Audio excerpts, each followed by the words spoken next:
Canada, you have to say resources instead of resources. I have students that are in other continents, and so when they send information in, it's interesting because they are not American, and so you get to see that. I had that same experience when I was in the military. So articulate is class. It's based upon class. So people that tell you that you are articulate have put you in a certain class, and now they believe that they're giving you a compliment because they're saying, oh, you don't sound ghetto. You don't sound ignorant. And what you're using is confirmation and conformity bias to assume that because of something that you see or predetermined from a snapshot, that you know me. If you listen to Bill Gates has a whining, annoying voice. But people listen to him because he's Bill Gates. If he was Kevin Washington, nobody would be listening to him. If he was at just regular Kevin Smith working at Frito-Lay on a line, people would say, oh, I can't stand to hear Kevin's voice. Kevin's voice annoys me so much. He gets on my nerves. He sits there and he rocks back and forth and he gets on my nerves. But because of who Bill Gates is, people dismiss all of those idiosyncrasies and they put up with it because of what he's been able to accomplish from buying Microsoft, the actual software itself, for $50,000 from the person who actually created it, and then going to get Ballmer and what's his name that just died to help it turn into what you all see today. Alan, dang it, Nola, what's Alan's name? He died first of those three of cancer.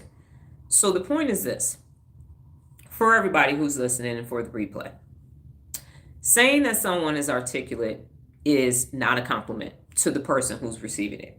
Because what you thought about them, Paul Allen, that's what it is. What you initially thought was that they weren't intelligent or articulate. And then instead of saying, I had conformity bias, I had confirmation bias because you said ain't got no, so I thought you was a little ghetto. And I reserve 2% for that. But it's part of who I am. So I'm never going to not say that I'm not from Detroit because I am. I'm never going to say I never lived on Glendale between 12th and 14th because that made me who I am. And I can go get intellectual, I can talk with the best of them, and I can still communicate with someone else. Because what I'm really doing is I'm communicating effectively, which is one of the 74 principles of real leadership. So a conversation that I would have with a 4-year-old is not a conversation that I would have with an 85-year-old. And so to say you are articulate is to just mean that you can speak, you are well spoken. But to communicate effectively, I have the ability to have students in other countries. I had the ability to have soldiers that were Korean. I've had peers when I was in the army from different armies, from the Turkish army, from the Saudi Arabian army, from other places. And so what that makes me is well-rounded.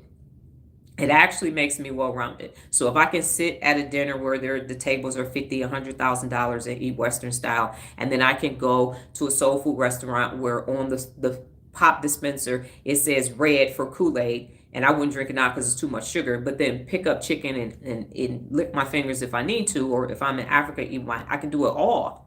So that makes me universal. It makes me a global citizen. It does not make me articulate because I can say ain't got no. And I can also say odoriferous emanations and use them properly when speaking. Now, because of my high cheekbones and my Midwestern accent, some words will come out based upon, and it literally is proven because of how, like you can't for German and Spanish, sometimes you can't, you have to learn how to roll your R's based upon where you are. So when we embrace diversity, then it's okay if I say ain't got no. It's okay if I double dutch and stutter step to speak because I'm doing this extemporaneously. Okay? So articulate, not a compliment. It's not a compliment for me, and I would venture to say that it's not a compliment for a lot of people because no one goes around telling Bill Gates you're articulate. No one says world leaders, oh my goodness, you're a world leader and you're so articulate. It shows your conformity bias and your confirmation bias when you say that. So if anyone chooses to say that going forward, don't say it. And I'm speaking for the people who keep being on the receiving end of, wow, you're so intelligent and so articulate. What would make you think that I'm not? What did you initially do to think that? And then to think that you're going to, I said my name was Dr. Donna Thomas-Rodgers. They're not fucking handing out doctorates to people. That's not something that's 1 out of 10. I've done the work. There you go. So to say that, it's an insult to most people. But I'm an educator. So just like when someone said, thank you for your service.